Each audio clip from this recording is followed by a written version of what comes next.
Netflix's series, My Unorthodox Life, is racist, false, and it promotes child abuse. In these videos, not only will I show you factually how many of the things that are said against the Orthodox Jewish community in this series are flat out false, bigoted, discriminatory, but I'm also going to give you in this first part a bombshell revelation about the series for those who are actually following it. And also throughout these videos, I'm going to give you some incredibly powerful lessons about life. Not only will I show you the truth about Orthodox Judaism, but I'll also reveal the internal contradictions in this series, meaning that the facts that they claim, or this Mrs. Haart claims, contradict themselves. And also Mrs. Haart's obsessions or fixations and her falsehoods will be revealed. The sources for the information I'm going to give you are straight from our Jewish religion, also from members of the community that have known Mrs. Haart or knew Mrs. Haart back then in her previous name and her previous life, and also showing within the series itself facts that simply can't coexist. If you watched this series, then regarding Orthodox Judaism, you've been misled. You've flat out been lied to. The fact that Netflix created this series, has published this series, is pretty distressing. My opinion is that they would not do this against other minority groups, as Orthodox Jews were one of the smallest minority groups in the United States. So yes, we're being discriminated against by Netflix, and here we go. Here are going to come the facts. By the way, I've only seen the first 3 episodes. There was so much to speak about and so much that was false in it. I just couldn't wait until later for this My Unorthodox Life. Really should be entitled My Anti-Orthodox Life, or my anti-Orthodox derangement or fixation. And again, Mrs. Haart as an individual has this, but I am pretty shocked that Netflix would sponsor, produce, and publish such discriminatory information. So here we go. The first topic, which is probably the only one we're going to get to in this episode, is that women as second-class citizens and Mrs. Haart's lies about herself. I'm going to read off my computer here. This is what Mrs. Haart says, talking about the Orthodox community. The women in our community are second-class citizens. By the way, when she says the women in our community, she's left our community. She's speaking slander against our community, but here she goes. I guess she's trying to give herself some credibility. The women in our community are second-class citizens. We only exist in relation to a man. A woman can't sing because a man might get attracted to her. Mrs. Haart also says that women can't ride a bicycle because knees might show tempting a man. The women in our community are covered head to toe. Your entire purpose is not to attract attention. If any of your body parts are uncovered, there's a very special form of hell that is reserved for both you and your mother. I'll get you, my pretty, and your little dog too. In this hell, your mother would dip your clothes in acid, put them on your body, and so throughout the day, your body would decompose from the acid for thousands of years. Doesn't sound so bad. In his belly you will find a new definition of pain and suffering as you are slowly digested over 1,000 years. Second thought, let's pass on that, huh?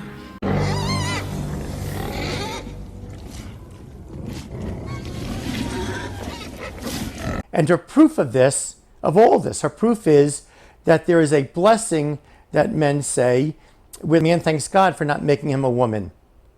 So that's it.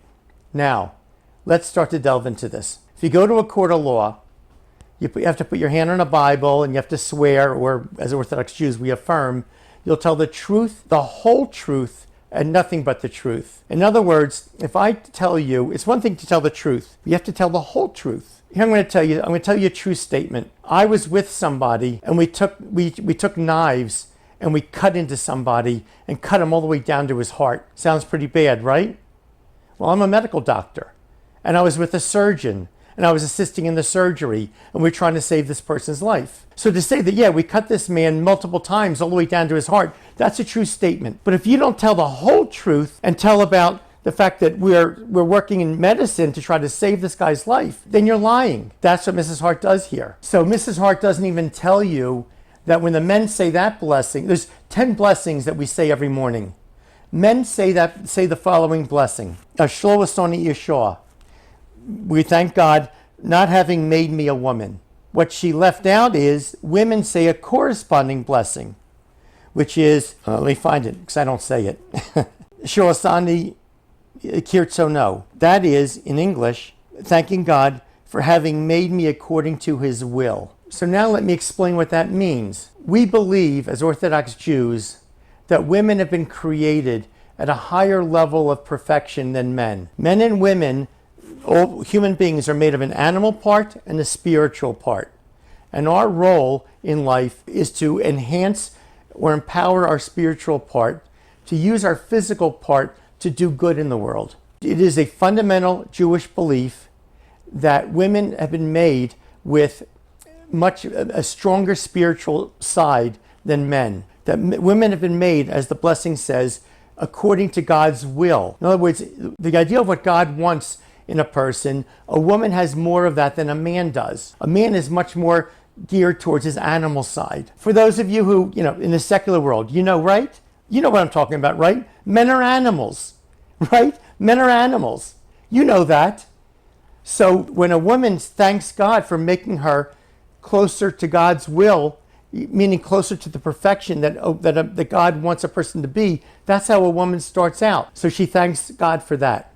Well, then why does a man thank God for not making him a woman? The reason is because in the creation of the world was created. So first of all, let's understand something. I'm not trying to convince you that God exists. All right? So that's another topic. We can have that discussion another time. What I want to explain to you is this is about how Orthodox Jewish people think.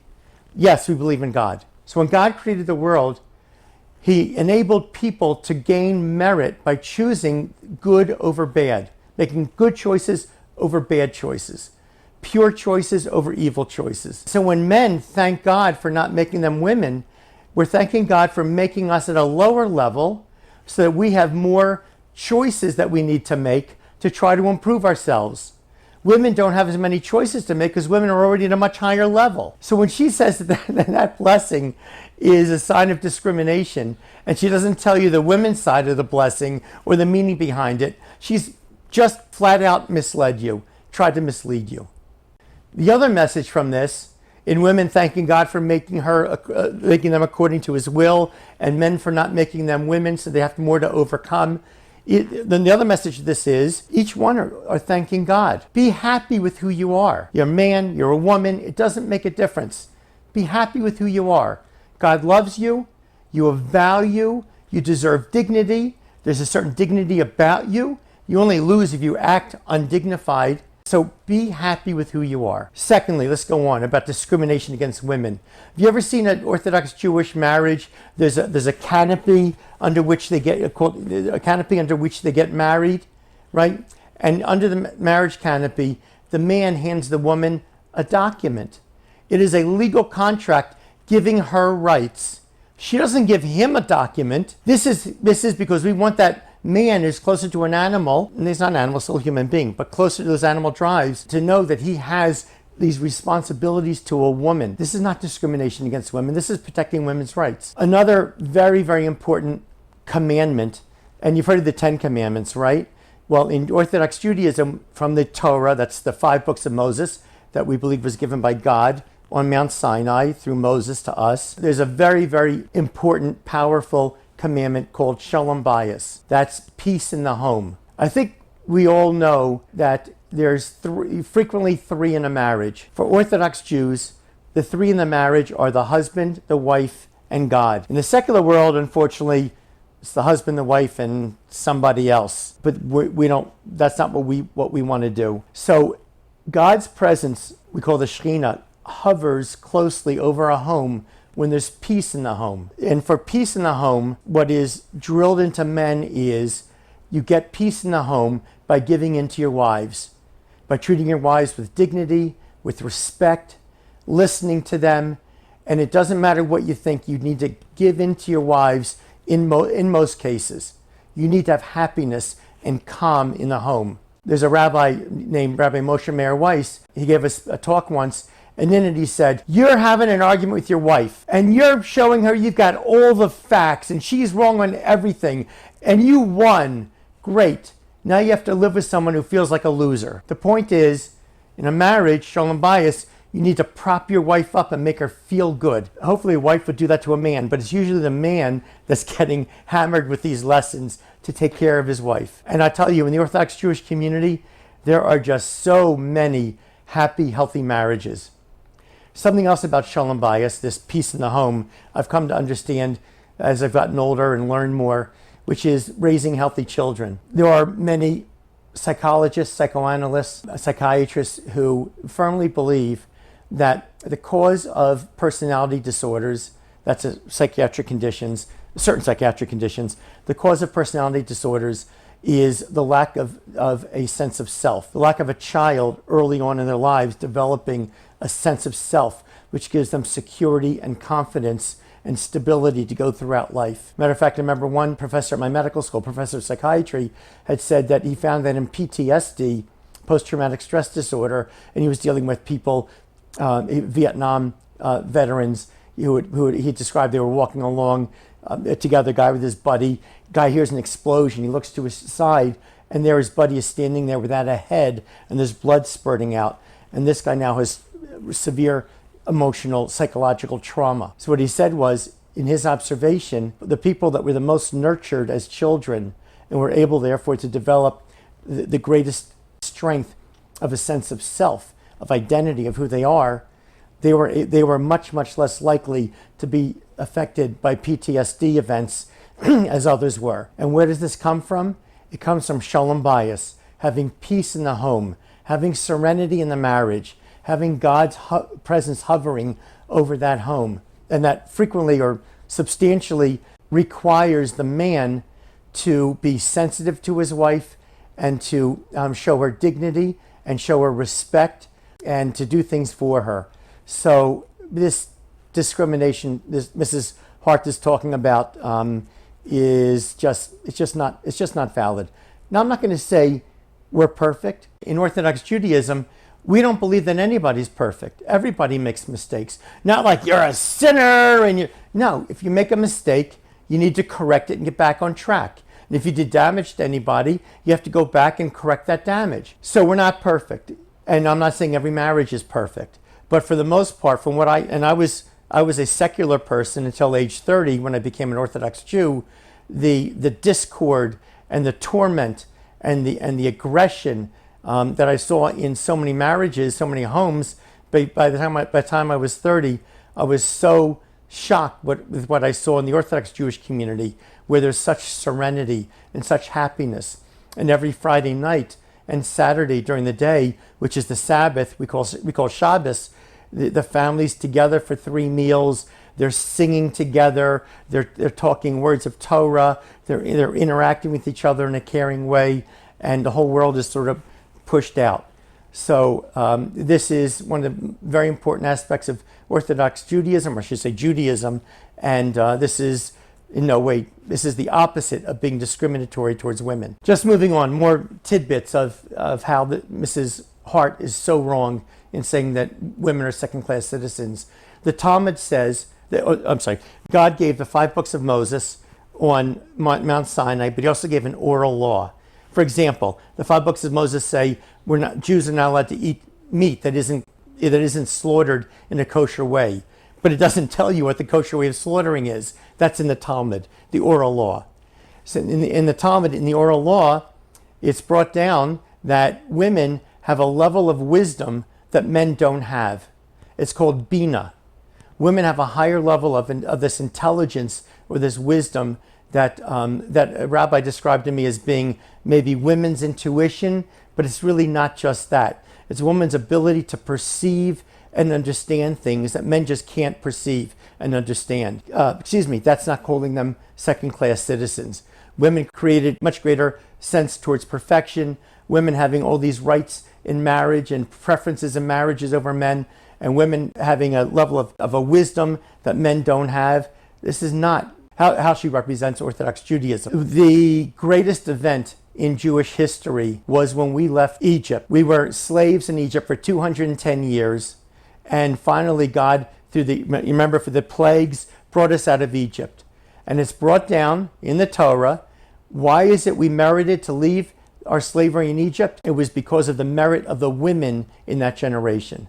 So our greatest event in history that created us as a Jewish nation was due to the women in that generation. Moreover, when we traveled through the desert, we committed as a people the greatest sin that we could ever do, which is idolatry. I'll tell you later the 3 great sins. One of them is idolatry. Remember the golden calf? Well, guess what? Who did the idolatry by the golden calf? It was the men. The women refused to participate in it. So I'm not telling you to believe or not believe. What I'm saying is, from us as Orthodox Jews, from what we believe, from what our values are, it was the women who saved our nation and brought us out of Egypt, out of slavery. And it was women who did not commit the grave sin that we committed. So saying that we call women second-class citizens is just ridiculous. Also, as Orthodox Jews, do you think that we have an interest in continuing Judaism? Don't you think that's like extremely important for us? Right? We've been going on as a Jewish people for 3,500 years, and we want to keep our Jewish people going. So what contribution do men make towards that? The answer, in a sense, is none. If a Jewish man has a child with a non-Jewish woman, that child's not Jewish. That child is not 50% Jewish, 10% Jewish, and not 1% Jewish. Being a part of the Jewish people, besides conversion, which is a very tiny amount of the Jewish people, it's people that are born to a Jewish woman. So the Jewish woman has the ultimate power to control the future of the Jewish people. Without Jewish women, there are no Jewish people. Without Jewish men, there's still the Jewish nation. So women take this primary role. And to say that they're second-class citizens and our attitude towards them is that way is, again, just ridiculous. Now, one might say, oh boy, when these Jews, Orthodox Jews, pray together, there's a wall between the men and the women. Or the men are on the first floor and the women are on the second floor. Okay, but how is that? That's true. How is that discriminatory? I told you earlier that there are more commandments on men than there are on women, because men have to have their neshamas, their souls, sort of strengthened up to overcome their bodies, because they're made much more in an animal nature, and versus women made much more according to how God wants people to be. And among those laws that are on Jewish men is that Jewish men have to pray 3 times a day. Women are allowed to pray, and they're encouraged to pray, but they don't have to. It's men that have to pray 3 times a day. So because men have to pray 3 times a day, yes, the men's section in a synagogue is going to be central, because that's where the men are. They're praying every day. They're learning every day, learning Torah, which again, women don't have to do because they don't have that commandment on them. They don't have that requirement on them. But is the women's section bad? Is it discriminatory? Well, let me tell you something. Orthodox Jewish women see their section as a safe space. I told you, as I said before, men are animals.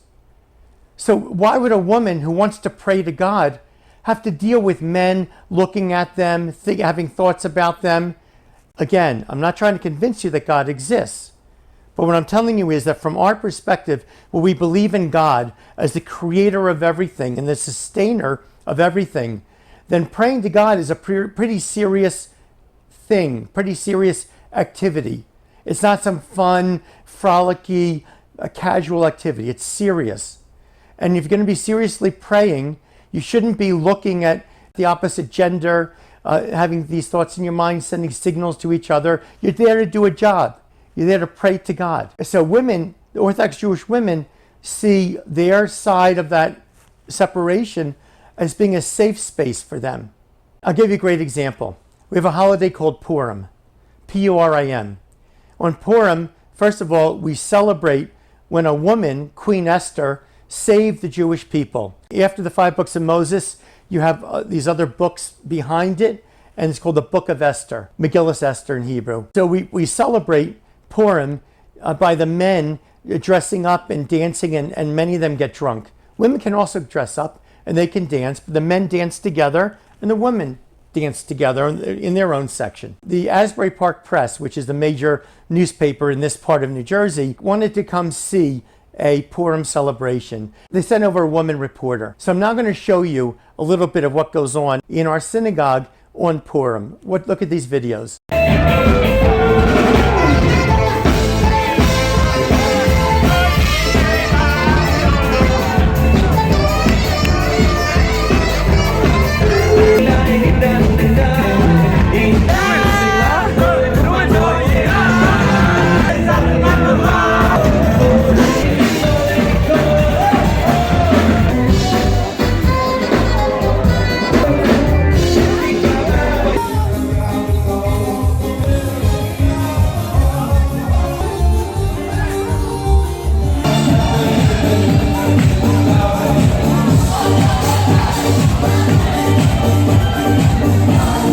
Now that you've seen those videos, so you have all these men down there, boys and men. Some of them are drunk, some are not. They're crashing into each other, they're going wild.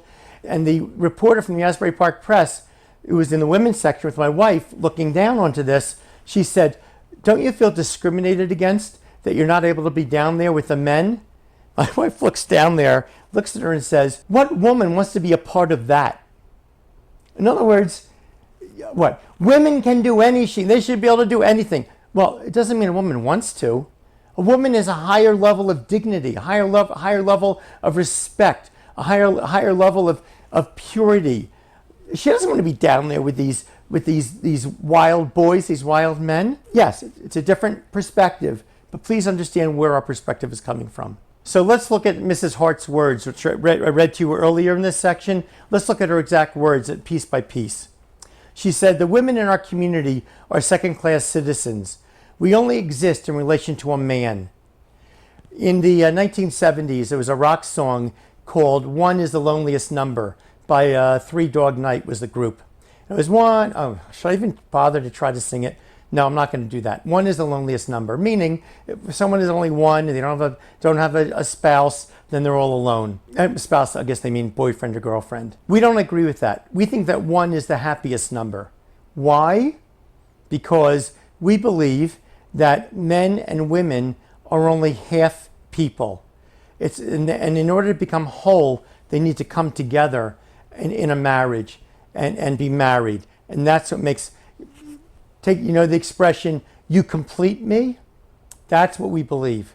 We believe that a man and a woman complete each other. So one is not the loneliest number. One is the happiest number when these two people, who are obviously, in a sense, half people, come together as one. And since you come together as one, the idea that the man would treat the woman as a second-class citizen doesn't make any sense, because she's a part of him now. They're part of one whole. Why would you treat your heart or your brain worse than the rest of your body? You're one, and you unite as one, and that's when you're together as one. That's when God's Shekhinah, His presence, hovers onto that home. Mrs. Haart continues. She says, "A woman can't sing because a man might get attracted to her." She says that women can't ride a bicycle because knees might show, tempting a man. Well, first of all, as I said before, and as you know, men are animals. I'll tell you something Rabbi Moshe Rabinowitz, one of my rabbis, he's now passed on, told me. He said there's a rabbi who had a yeshiva, that's a Orthodox Jewish boys' institute of learning. And a boy came to him and said, "Rabbi, we say that we're not allowed to look at pornography because it might get us, stimulated." He said, "But I can look at pornography because I don't get stimulated." The rabbi said, "Oh no, we have to send you to a doctor right away." God created human beings and He gave us the Torah. And in the Torah, we know what men are about. Men have these drives. Maybe women don't realize what men are about, but men have these thoughts constantly. If you're a woman and you don't know this, you're in an elevator, you're in a car with a man, you're in a public place with a man, this is the nature of men. Now, everything I'm saying here is not necessarily going to be true about 100% of people, 100% of Jews, 100% of men or women, but it is 99%, 99.5%. There are going to be exceptions. So this is the nature of men, and we recognize that. And then in terms of then Mrs. Haart claims that women are not allowed to ride bicycles. Well, this is apparently a lie, because there are people in our community, there are women who grew up with her and who knew her and were close with her until she was about 40 years old. They said that she used to ride a bicycle around all the time. The one woman thinks it was a Huffy brand. I guess Huffy's a brand of bicycle. But she said she's not sure that Mrs. Haart liked riding bicycles the most because she was also rollerblading as a child, as a teen. So when she says you're not allowed to ride bicycles in our community, she was riding a bicycle and she was rollerblading all over the place. And she was doing it with her other friends. It's just not true. Folks, you're being misled. Then she also says the following: the women in our community were covered head to toe. What in the world is she speaking about? We don't know what she's talking about. If you want to see how Muslim women dress, meaning wearing burqas, where they're covered head to toe and all that shows out are their eyes, that's not us. There is actually a tiny, tiny splinter group of some radical Orthodox Jews where women wear that dress, and they've been condemned by all the rabbis in the world. All the rabbis in the world. And when I say tiny, there might be like 30 people in that group out of millions of Jews. But the idea that we're wearing a burqa, by the way, I'm not criticizing the Muslim religion. I'm too busy taking care of my own self, trying to make myself better within our religion. I'm not trying to criticize theirs. But what I'm saying is the idea that women would be covered head to toe is just flat out a lie. As a matter of fact, when the Orthodox Jewish community was growing, going back about 40 years ago, and going to start to open up more and more schools, including schools for girls, one of the largest, not the largest Hasidic group called Satmar was led by the Satmar Rebbe. That's the rabbi, is the head of the Satmar group. You don't get any more right-wing, ultra-Orthodox than them. And the topic was having uniforms for girls, school uniforms. And the Satmar Rebbe was against it. He said men can wear, Orthodox Jewish men can wear simple black pants, white shirt, black coat. He said, but women express themselves through their dress, and you can't repress the way women need to express themselves. So whether it's in their ability, now, plenty of Orthodox Jewish schools now do have dress codes, but the point is that there are very strong voices in the ultra-Orthodox fundamentalist part of Orthodox Judaism that stand up for a woman to be able to be herself. Also, the idea of face, a woman expresses herself through her face. So why would we want that to be covered? We're not trying to repress women, but here's what we do have. We do have certain standards that women should, their clothing should, and the sleeves cover at least to the elbow. Here it should be nothing cut out and around the collar line, and the skirts should be at least down to the knees. Now, this is not repressive towards women, it's exactly the opposite. What is so terrible about making men interact with women not as physical objects that the men are looking at, cut out things, but interact with the women for the human beings that they are? You can see their face and their hands, and you can discuss with them intellectually, emotionally, spiritually, as individual people. That you should have to interact with women that way instead of gawking at them, instead of having them tempting men because of men's animal nature. This is not repression of women. This is liberation of women. And if you see, the stories of women in the secular world that have been abused by men, I'm not justifying the abuse. What I'm saying is, it's terrible. It's terrible. We don't do that. And we force men to interact with women for the people that they are, the human beings that they are, and not by putting them out, by exposing themselves in ways that will cause the men to just approach the woman in an animalistic way. The women in the Orthodox Jewish communities get respect. They're treated with dignity. They're treated with honor, and they're treated with a gentleness. Men have to be more cautious. And treat the women, put them up on a pedestal. That's what happens in the Orthodox Jewish community. I don't know what this Mrs. Haart is talking about. Then Mrs. Haart says, your entire purpose is not to attract attention. What in the world is she speaking about? Right? What is she talking about? Women in our community are not chained to a cold water pipe in the basement. It's utterly ridiculous. Let me just think about the women right here on my block or in the last couple of blocks.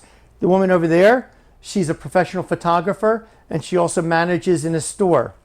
The woman over there, she's a national level lecturer, traveling all around the country lecturing. The woman over there is a teacher and a psychologist. There's a woman in the neighborhood here who is a dentist.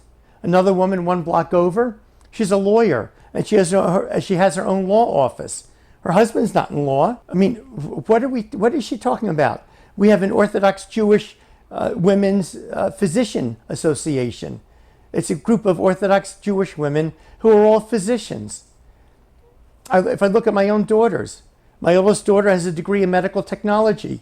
The next daughter has a master's degree in social work, and she does psychotherapy. The next daughter is a registered nurse, graduated with college with her nursing degree, and now she's in a doctorate program for the doctorate of nurse practitioning.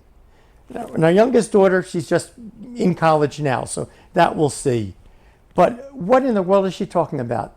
Women here are not restricted, put away, chained in the basement. She's just making stuff up. It's really slander. Slander is saying falsehoods about another people or person or people. This Mrs. Haart just is slandering the Orthodox Jewish community. I'll tell you something else, by the way. I talked about her fixations and her obsessions, which clearly come through in just the 3 episodes that I watched. Woody Harrelson was in a series, I don't know, a number of years ago. And in that series, he's teamed up with another cop, another detective. And Woody Harrelson is a fundamentalist Christian, and the other guy is an atheist. And as they're driving along and they're talking, this atheist asks him, how do you know God exists? And he says, I don't believe God exists. And how could it be that God exists because this happens, that happens in the world? And Woody Harrelson says, for a guy who's an atheist, you sure ask a lot of questions about God. This woman, Mrs. Haart, who seems to be completely separated from the Orthodox Jewish community, all she can do is keep bashing. Not all she can do. Obviously, I'm speaking in hyperbole. But she bashes the Orthodox community, bashes us. And the bashing that she does is false, factually false. And she keeps doing it. If she really is so against who we are, goodbye, go, leave, have your great life, if that's what you think it's going to be. Why does she feel a need to keep coming back? Oh, because she wants to liberate the women in our community? Well, that's ridiculous. And also, they say in this series that the women in our community are not allowed to go to college. In my opinion, it seems to me most girls in our community now at least go to college, if not further. This is just unfair. It's not right what she's done to us. Also, it's not right what Netflix has done to us. Oh, and by the way, Mrs. Haart, I told you, she said she couldn't ride a bicycle, and it turns out she used to bicycle all over the place and rollerblade. Well, also, when she was here in a part of our community, what else did she do? She sang, and it's information I get from people in the community who knew her.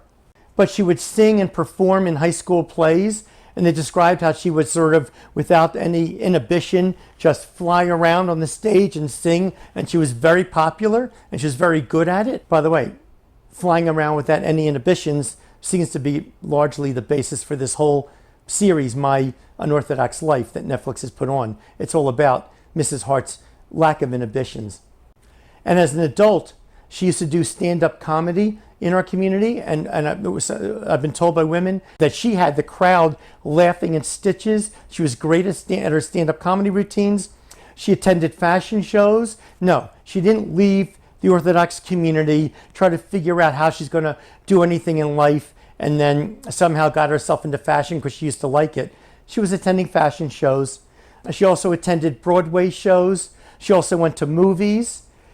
And now, sorry to say this, but she also went to bars, which is not what we want to do, as I said, because God, who wrote the Torah and gave it to us, has told us what men are about, what happens when men and women are hanging out together. So we're not in favor of that. But she was going to bars.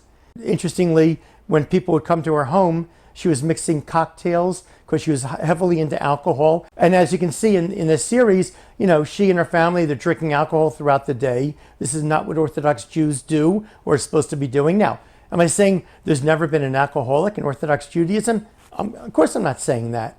We have people, with issues, but we have a standard that as a society, we're all trying to push up towards. Going on, then she says, if any of your body parts are uncovered, there's a very special form of hell that is reserved for both you and your mother. In this hell, your mother would dip your clothes in acid, put them on your body, and so throughout the day, your body would decompose from the acid. And then she says this repeats every day for thousands of years. I have never heard of anything like this. I have now spoken to multiple rabbis, multiple people in the community, people that knew her. They've never heard of anything like this. This is not taught in the schools. We don't even know, we don't know what she's talking about. Now you have to understand that in Judaism, which you would call Orthodox Judaism, there's been incredible scholarship. There's an incredible, massive amount of writings throughout the last few thousand years. And we have most of them. So I don't know if she's referring to some obscure guy somewhere who wrote something that was meant allegorically, because there's a lot of allegory. There's a case in the Talmud where they're talking about a rabbi goes to some other rabbi's house and talks about eating, and he ate too much, and no, he didn't eat enough. And they're actually not talking about food. They're talking about fulfilling the commandments. You actually didn't eat too many commandments. You didn't perform too many commandments. You can never perform enough commandments. You should always be trying to elevate yourself and do better and contribute to the world by doing more and more commandments. So, but I can't find anybody who knows anything about this. I have had Torah scholars computer search over 100,000 scholarly Jewish books written over the last 2,000 years. Using their best attempts at translating Mrs. Haart's claims of this threatened pain and suffering into Hebrew, her claimed teaching wasn't found. Also, she says that this punishment occurs for thousands of years in hell, but she knows that the longest that hell lasts for the absolutely worst person is 1 year. It seems that Mrs. Haart is slandering the Jewish people again. So, I think she's just fabricating it. But if she got it from some crazy obscure source, she's misinterpreting it and misquoting it. And I can tell you, in the education of girls, the education of men, this is not, nobody heard of this. And given all the things I've shown you so far, Mrs. Haart is clearly capable and clearly has a propensity towards just making things up in order to smear us. So now, before I continue on, I want to give you that bonus bombshell I told you about. In this series, Mrs. Haart is married to an Italian man named Silvio. Well, I've been told by people in the community who know her that she's getting ready to divorce him. So do I know it's true or not? I can just tell you what I've been told. But I've been told in the community that she's getting ready to divorce him. So there's your bombshell. Then Mrs. Haart says, quote, "I want my children to have every opportunity. I want them to be part of the outside world." So Rabbi Moshe Rabinowitz, who I quoted earlier, he told me a story once. He said a guy came to a rabbi, an Orthodox rabbi, and said, "Rabbi, you think you have the world to come, and you don't really know whether it exists or not. But I have this world, and I know what it is because we're living in it." And the rabbi said to him, "You're wrong. We have the next world, and we have stable marriages, where there's approximately 50% divorce in the secular world. We right now have an outbreak of divorce in our community reaching about 1% or 2%. We have generally happy marriages. We have healthy children. We have children that respect their parents. We have children that want to be involved with their parents and don't just become adults and run away and have nothing to do with the family anymore. We have a strong sense of community, a strong sense of family. So what you see here are pictures of Tamchei Shabbos. So the Shabbos or the Sabbath comes every week. And because we have a lot of poor people in our community, Orthodox Jews with no money, not enough money to get all the right food they need for the Sabbath. So you see here are men and boys in a distribution center, and they're packing packages that they're going to take to the poor families for the Sabbath. And what do? On Thursday night, when no one's looking, they run up to the door, they put the packages down with all the food that this family will need, they ring the doorbell and they run away. So the family will not suffer any embarrassment, not like they have to look at somebody in the eye and say, "Oh, you're giving me charity, thank you." No, trying to show respect. Here's now a picture of Hatzolah. It's our Orthodox Jewish ambulance service. When there's an emergency, it frequently takes ambulances 7 minutes to 12 minutes to show up.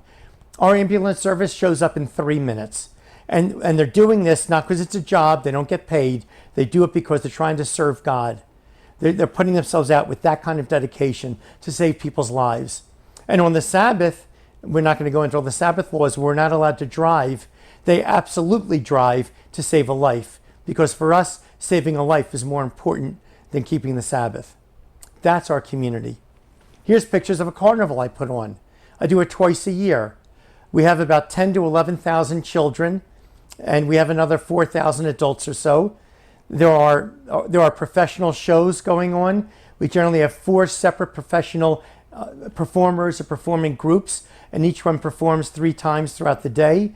And we have cotton candy, as you see here, and we have candy for the kids, and we have toys for the kids. The Lakewood Police Department is great. They're out there. Their SWAT team is out there to protect us. This is what our community is about. So what is it that she thinks that we're missing as people by not being with both feet out there in the secular world? Is she upset that we're missing adultery, that we're missing divorce, that we're missing drug abuse or alcoholism, that we're missing gambling? What is it that she thinks we're missing? That we're missing a higher purpose in life? That we know who we are? That boys and girls, or young men and young women, when they're 25 years old, or instead of having to try to find themselves or figure out who they are, they frequently have 2 or 3 children, adorable little children. They're having the Sabbath together. They're raising a family together. The man respects the wife respects the man. What is it she thinks that we're missing?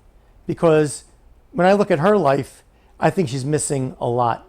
Then Mrs. Haart says, even in my community, even though I got flack, I kept saying, show me a law that says that I can't wear high-heeled shoes. So can you believe those crazy fundamentalist right-wing Orthodox Jews don't let women in their community wear high-heeled shoes?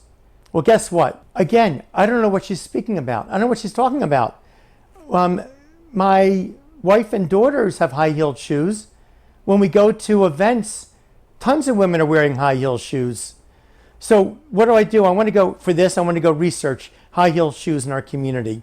So I don't know much about high-heeled shoes. I know about football. I know business. I know medicine. I know science. I don't know much about. You got me. I don't know much about high-heeled shoes. So I asked one of my daughters, and she gave me the names of 3 shoe sellers, 3 shoe stores in our Orthodox community of Lakewood, New Jersey, or the town right next door, because we're spreading out. And here they are. The first one is called Step in Elegance. Now, I'm not an expert in high heel shoes, but these look like high heel shoes to me. Here's another page. Those look like high heel shoes to me. Oh, but that must be the only store. Oops. Here's the shoe shop place in our community. Those look like high-heeled shoes to me. Let's try another store. Buckles. Oops. Those look like high-heeled shoes to me. What in the world is this woman talking about? Yes, I understand that she's fixated on trying to smear us and slander us. It'd be nice if she had a little more dedication towards the truth. The last point I want to make, which will also give you a great lesson in life to use. Again, you don't have to be Jewish to do this. Mrs. Haart said, you hear people say they should dress more modestly, or, oh, women should be more covered. Hold on one second. The whole concept, men can't control themselves, is ludicrous. A man should learn to grow up and control himself. Okay. Sorry, Mrs. Haart. Men are animals. It doesn't matter whether you like it or not. It doesn't matter whether you believe in it or not. It's the truth. Men are animals. We have laws to try to protect women and men from committing adultery. One of those is called the law of yichud. The laws of yichud mean a man and a woman who are not married should not be secluded together. I was the president and CEO of a pharmaceutical company. When I joined that company, there were many gender discrimination or gender harassment lawsuits against the company. Also, when I joined the company, people would curse all over the place and they'd tell off-color jokes. Well, when people would tell these off-color jokes, I wouldn't laugh at them, and I would just go straight back to business.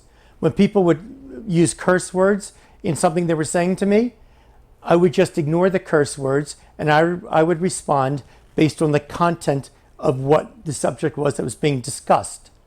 And regarding yichud, everyone in the company knew that when a woman comes to meet with me in my office door is going to be propped open with a trash can, or there's going to be my assistant there in the room with us, and that I would never be alone with a woman behind a closed door.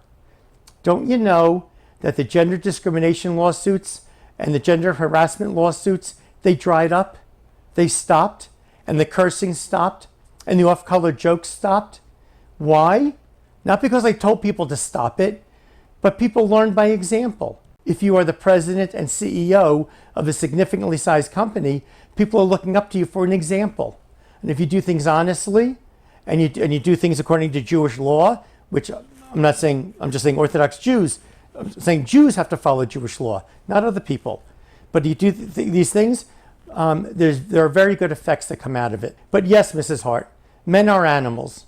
I'll tell you a story. There was a director in our operations department, and who's a man, and a woman who was a manager or director in our investigations department, because we manufactured pharmaceuticals, and if something went wrong, with a batch, they had to do investigations into that. And they just started having lunch together in their car, in one of the cars in the parking lot. Doesn't God know where that's likely to lead? Oh, we're just having lunch together. Okay, God knows everything.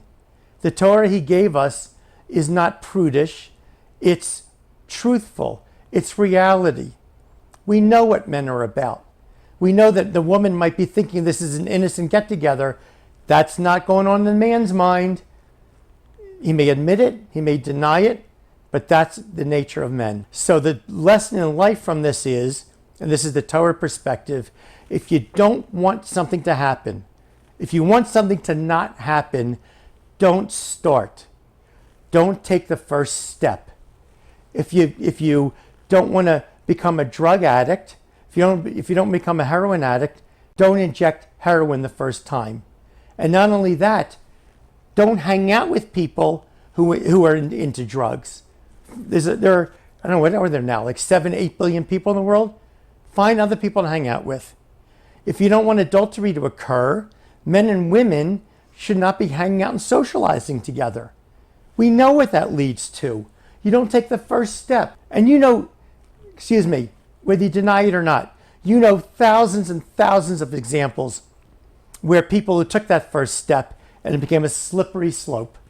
If you want to be honest in business, don't start cheating. Don't start lying. When you start cheating and start lying, you become accustomed to it, and then things slide. As a matter of fact, when it comes to Mrs. Haart, given her behavior, her lack of inhibition, abandoning her family, leaving the children behind, and other things she's done, now where she is, where she's pursuing hedonism unabashedly, which is the absolute opposite of Orthodox Judaism, it's not surprising.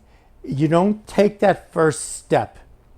So for whatever you want to do in life, if you want to make a career for yourself, an education, take the first step towards getting educated. If you don't want to become an alcoholic, don't take that first step towards drinking alcohol regularly or hanging out in bars. And that goes throughout all of life. If you want to diet and you want to lose weight, don't eat that first chocolate chip cookie, because you know that when you eat that first chocolate chip cookie, you might end up eating the entire box. If you're truthful with yourself, if you really want something not to happen, don't take that first step. Okay, we talked a lot about this one topic of discrimination against women, which clearly is not true, and the falsehood of this Netflix series, My Unorthodox Life, which really should be her anti-Orthodox life, because she's clearly on a campaign to smear us. And I hope it was helpful. And this is just part 1, so please tune in soon to part 2. Thank you so much. If it helps to give any further credibility, then here we go. This is me.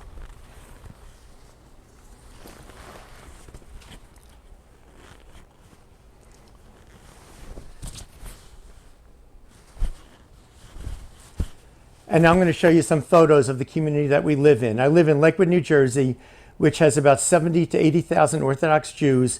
And the community has been built up around one of the largest institutions of Orthodox Jewish learning called BMG. And now you're seeing some photos. Also, I've taken multiple United States senators and congressmen to BMG. So you'll see some of these photos here.